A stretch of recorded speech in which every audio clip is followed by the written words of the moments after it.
Guys, guess why I'm wearing this? I hope I look like him. Anyway, we're going to be reviewing Prime Target.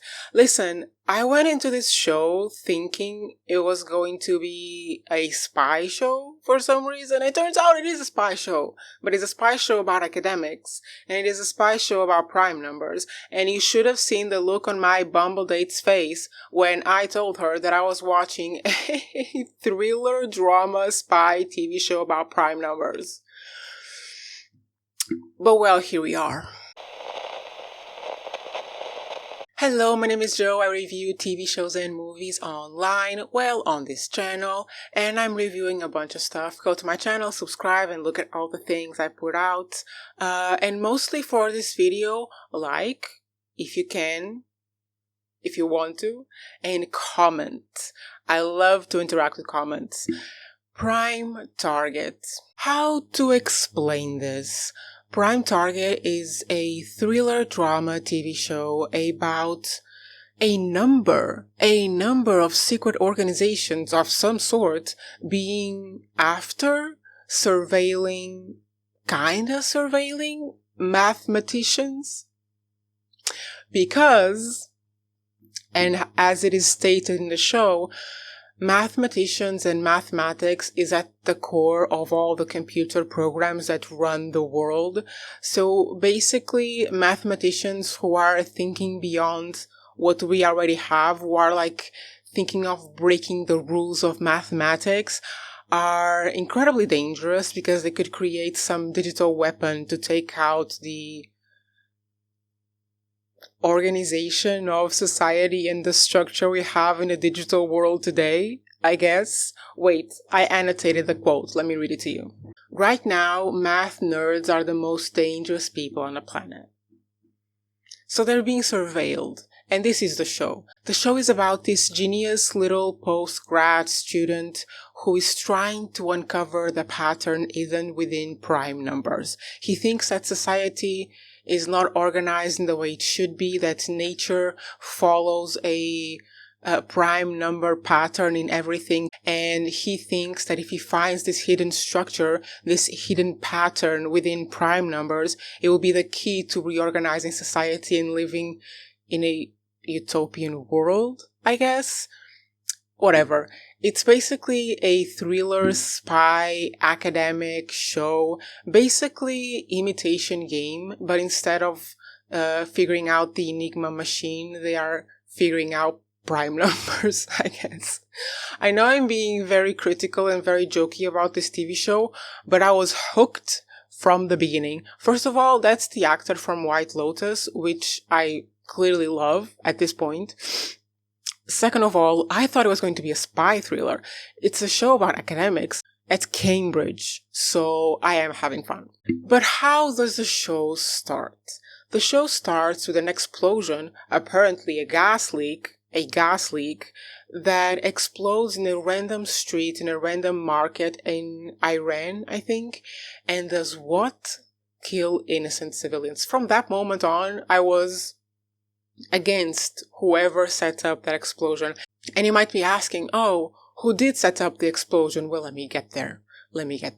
Because what this explosion reveals is this freaking temple, which turns out to be potentially an ancient library beneath the city. So I don't know where they are, somewhere in Iran, I guess. And you see below, and there's this beautiful temple full of pillars and arches and beautiful writing on the walls. And that was the freaking opening scene. And I've watched so many shows about archaeological discoveries and stuff like that. I've watched YouTube videos about the Library of Alexandria, okay? I was invested. The moment that temple was revealed, and then afterwards, the moment the lady said it could be the ancient lost library of something, completely onto it. I am invested. I am watching till the very end. But why was it exploded? Basically, in the show, there are these two dynamics. On one side, there are people who are interested in the enigmas of the world, in the enigmas of ancient history. For example, this temple, this library of wherever. And the people who are interested in the prime numbers, the mathematicians, the scholars, basically, who are interested in the world around them and always trying to make new discoveries and to find out new shit. It's one side of the show. The other side of the show is this gigantic amount of secret societies and organizations and government organizations that are trying to protect the secrets of the ancient world and trying to protect the current world from potential threats related to the secrets of the ancient world / prime numbers. So what we have I'm giving you the most complicated explanation for this show, but what we have is a bunch of scholars that are like, oh my god, this is so cool. And then we have the NSA, the freaking NSA, that is surveilling all of these professors, because to the NSA, all of these numbers that are super cool to the professors and to the students are a threat to them, because this is how new weapons are made. It's just a bunch of scientific people trying to make a breakthrough discovery in human science, human history, and then it turns out they build a weapon. And to this extent, we have the most beautiful reference in the show to freaking Oppenheimer. Because, I mean, now we've all watched the movie, we all know the story, kinda, of how he was just a scientist and he took it too far. And basically this is what the NSA are afraid, that the current scientists of today, the mathematicians of today, are going to be trying to making some ultra discovery in their field, and it will be dangerous to society because it will be used as a weapon. In this case, as a way to write digital code to be a threat to programs and servers and whatever else everywhere that runs the freaking world, because our world is literally set online and in digital platforms at this point. So we have the nerds, we have the NSA spies worried about the world, then we have this freaking institute called the KI, the Kaplan Institute, that for now are kind of an unknown. They are interested in doing research, and they show interest in the main guy's research, for now. And then we have a fourth player. Who is this fourth player? No freaking clue. No clue. It's someone, it could be the NSA, it could be someone intercepting the communications of the NSA. There's a fourth player that could or could not be the NSA, who is basically trying to prevent all of these nerds from figuring out the secret patterns within prime numbers. Potentially you will understand nothing of what I just said, but I just had lunch. I'm very high energy, so at least it would have been entertaining. Hopefully, maybe. It was for me. Anyway, and then we have a fifth player. The fifth player could be the KI, could be the Kaplan Institute, potentially, but the fifth player is whoever blew up the damn street to uncover the temple. Because you see, it wasn't the mathematicians, because the mathematicians and the scientists at Cambridge University are being invited to go explore the temple or the library, whatever they call it. It wasn't the NSA, because they don't want that kind of stuff discovered. They want to hide it because it's a potential threat. It could have been the Kaplan Institute. Maybe. We still don't know what kind of stuff they do. It's kind of like implied that they finance kind of research projects that universities don't want to finance because it's going too far. It's kind of implied that they do research in like questionable fields of science. So they could have blown up the city to find the temple / library, but I still think it must have been someone else. Because there is no way in hell that was a gas leak. You can't convince me it was a gas leak. No way in hell. Okay, I've calmed down. Let's be a little bit more sober discussing this show. Ed, the young prodigy mathematician, is studying the hidden patterns within prime numbers. This is the same work that his supervisor X did way back when they were in university 30 years ago. The X isn't around because she offed herself, and in the first 2 episodes, Ed's supervisor steals his work, burns it, and then offs himself. So basically it is implied that this work into the hidden pattern of prime numbers is very dangerous to society. Do we know why? No. We also know that the NSA is surveilling all of these professors to make sure they don't go into the dark side and create the next powerful digital weapon. And we still don't know if the NSA are the ones behind the suicides and preventing them from working in this prime number pattern thingy. But yeah, Ed is not going to quit. He's going to do his work, whatever it takes. He's going to appeal his removal from the university. He's going to do whatever it takes. He's going to do his work with prime numbers, even if they try to kill him. Apparently, he's not going to give up, which is fun for us. So this is where he is approached by the Kepler Institute, because he accuses his supervisor of burning his work, which he did, and the university doesn't believe him. So the Kepler Institute clearly had their eyes on him, approach him to fund his research. But the first time he heard about the Kepler Institute was from this note that his supervisor left him before he offed himself. And I think the implication here is that Safiya, his supervisor's ex, 30 years ago, probably ran into some kind of problem with the university as well and was approached by the Kepler Institute as well. So this is all a tangled web of bureaucracy and politics, basically. He wants to do his research, but the university thinks it's too experimental and it won't work. And then it's a danger to society because it could be used as a weapon. And then there is this research institution that works way outside of all of these norms and is interested in funding his project. And then all of this stuff with the prime numbers and the hidden pattern in the prime numbers that someone doesn't want anyone to find is related to the freaking temple/library that was discovered someone in Iran, because this guy, Ed, sees this pattern written in the freaking walls of the library. And so the story goes that all the way back when the Arabic society, I guess, was way more developed, the greatest currency they had was information. And whenever you arrived there with some sort of scroll or text or whatever, they would make copies and store it there. So the idea is that that library, that temple that was uncovered, is a gigantic, enormous source of ancient information that the people 900 years ago were already working on this theory of the pattern of prime numbers. The same theory that Safiya was working on, the same theory that Ed is working on. So it's all connected by this freaking hidden pattern in prime numbers. And so far what we've seen is just different players around the world with different interests taking action in relation to this hidden pattern of prime numbers. So in that sense, it is playing kind of like a spy show where there are a lot of players involved. We kind of understand the dynamics, but we still don't see the bigger picture of everyone who is involved. But it's so much fun. Now, do I have theories? Yes, I do have theories. Theory number 1. There is no way in hell Safiya is dead. No way in hell. In fact, I would bet that Safiya is the person behind the freaking explosion.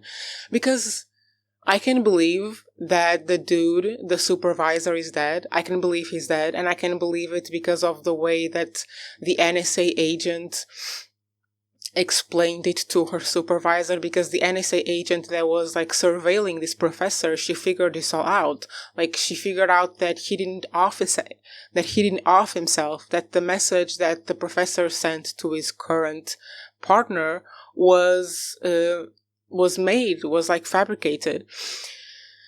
So the professor could be alive, but I don't think he is. I think he's gone. But I think Safiya at least is alive. And she's working for whoever is behind this explosion because she wants to go into the damn temple/library and figure out the damn hidden pattern of the damn prime numbers. That's my first theory. Safiya is alive. Second theory, which isn't really a theory because I think the promo photos for the show kind of confirm it. At some point during the next maybe couple episodes, Ed and the NSA agent are going to join forces to figure out what the hell is happening. And I mean, Ed is going to have to go to the library, the uncovered library in Iran, because he's going to be the one to figure out the freaking hidden pattern in the numbers in the ceiling of the library. But I feel like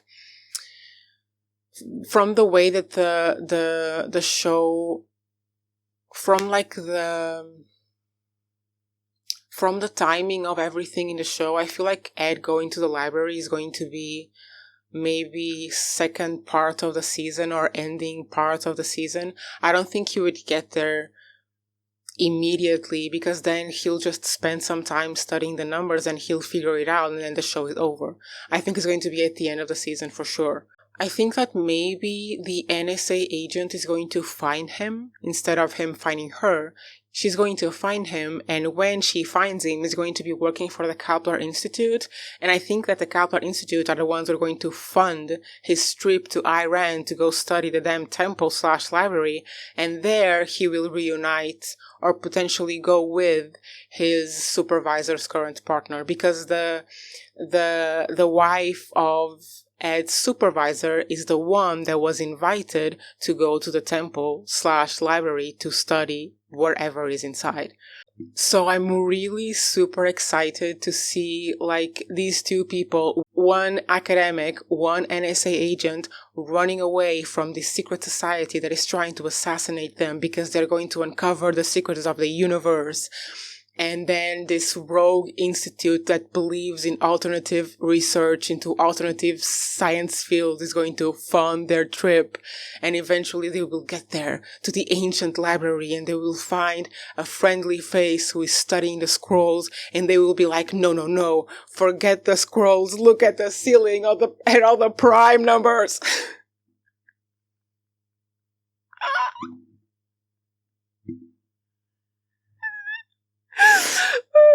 Look at all the prime numbers. Oh my god, I'm so sorry that I went insane a little bit there. Anyway, that's what I think is gonna happen. Clearly, this is a very chaotic review. I promise I will get more professional in the next one. But yeah, I really enjoyed these 2 episodes, and I know I'm gonna love the season. I just know it. I just know it. And a couple more things that I wanted to just say now is some things that I've noticed just with these 2 episodes. First of all is his clothing. His clothing in itself is kind of building his character, and I love when shows invest in this much detail, because if you know, this is why I'm wearing this, by the way, because I really enjoy the way that they dress them in the show, because he's wearing that little spiral necklace that I think it's like supposed to be reminiscent of what is it called? Fibonacci sequence. I don't know. There's this spiral in nature that we see like everywhere in like snail shells and stuff like that. And he has a necklace for it. And then we see him wearing that t-shirt with the impossible shape of the triangle that doesn't exist in real life, that could only exist in an abstract scenario, which is beautiful, because the whole thing with Ed's character is that he wants to break the rules of modern mathematics. So to wear a t-shirt with a geometrical shape that breaks the rules of natural appearing geometric shapes is just beautiful. And also, even in the way that his room is decorated, like when he's taking off the posters because he's leaving Cambridge because he was expelled because of the stuff with his supervisor, like the way that his board is taped is with a freaking Fibonacci sequence. The little, I don't know if that's how it's called, but the little, that thing you use in photography as well. That thing. So I appreciate that level of detail in a show. I appreciate it. Another thing that I loved was the fact that I was watching the bar scene, and from the first moment when I saw him interacting with the girl that clearly has a crush on him, I thought, and then he was in the bar, and I thought, and then the next morning he was in his apartment, or in his room with his one night stand, and then his one night stand is like, oh, you're afraid your family thinks you're gay, and he's like, I'm not nothing, I'm not anything, like blah, blah, blah, blah. Love it, because it all builds into his character. Like, he is looking for a hidden pattern in prime numbers, and from his mouth he says that it could break all the rules of like modern mathematics and whatever the hell else. And he wears a shirt with a shape that breaks the rules of geometrics that couldn't exist in real life. And then he has a relationship with a person that he doesn't care if the person is a man or not. He doesn't define himself as gay because he's just breaking the rules. Loved it. And another thing that I noticed was, because this is clearly a part of his character, of his research, is this idea that he doesn't really abide by norms, like that he follows his own flow through things. The boy doesn't have a freaking phone, okay? He lives in his own world and he abides by his own rules. But then you see when he's with his family and his family comes visit him and his family is on the lawn that they can't be on because they can't be like running around in the grass, apparently. And he notices it. So it's like he does abide by some rules. And it's funny to me. It's kind of like that idea that you have to pick your battles, that he knows which rules to break and which to not break. Like, he knows how to balance his interactions with society to know what's more like cost effective, I guess, because why would you fight the people who don't want him to touch the grass? What does that matter? But he will fight the people who tell him that he's a liar because he said that his supervisor tried to burn his work. Loved it. Anyway, that is it. I hope you understood everything that I said, and if you didn't, that's totally fine. I hope you at least were entertained, and if you weren't, that's totally fine. I hope you come back for the next video and be entertained then. I'm in a very strange mood, clearly. I'm in these moods a lot, but yeah, I hope you enjoyed it. Stick around because I'll be posting a review of Prime Target every time it comes out. I think it's weekly. And stick around for my other reviews. I'm doing Severance, I will be doing Yellow Jackets, White Lotus, I will be doing, what's it called? Paradise. Actually, I'll be doing Paradise on my Patreon, but you can always subscribe to that.